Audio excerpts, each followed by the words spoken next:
The Sahel, from Water Music.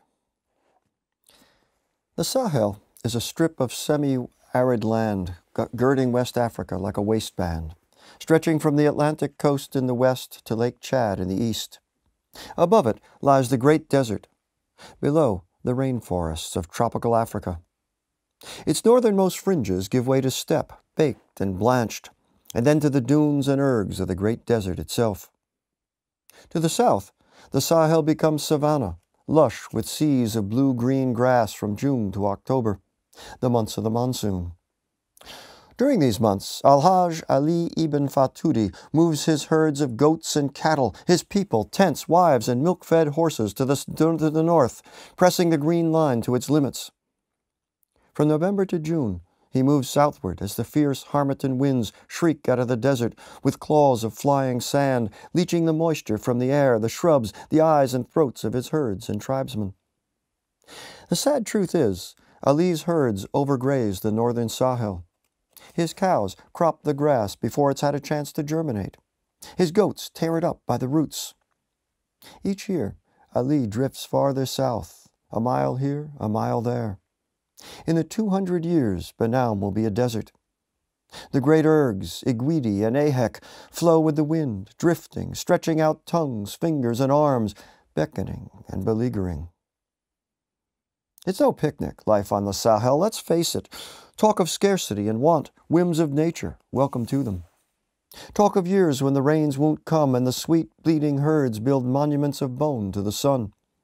Or a well that goes salt, sandstorms that shear the whiskers from your cheeks. Then there are the hyenas, making off in the night with kids and goats, disemboweling them and leaving the pissed-on remains for vultures and jackals. And then there's the push south. The farther you go, the greater the risk of a sneak attack by the Fulahs or the Sarawulis. That'd be a fine thing. Your people in chains, cattle butchered, horses raped, couscous devoured. Of necessity, life is lean and portable. The entire camp at Banaum, all 300 tents, could be gone in an hour. Fata Morgana. Because he lives under the gun, Ali puts his stock in movable wealth, wealth on the hoof.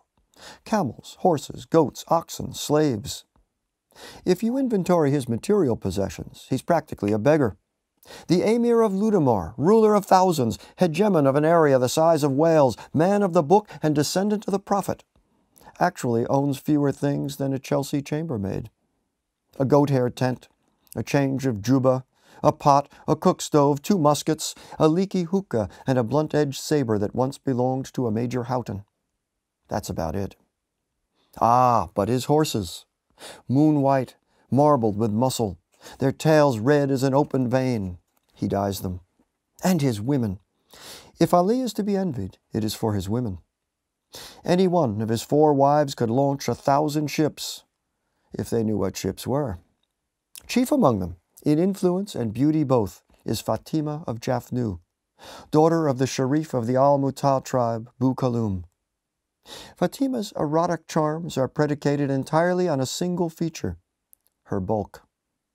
In a bone-thin society, what more appropriate ideal of human perfection? Fatima weighs 382 pounds.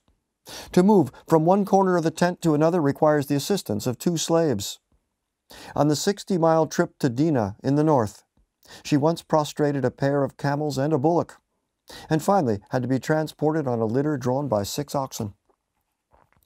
Ali comes in off the desert, blood and sand in his eyes, and plunges into the moist fecundity of her flesh. She is a spring, a well, an oasis.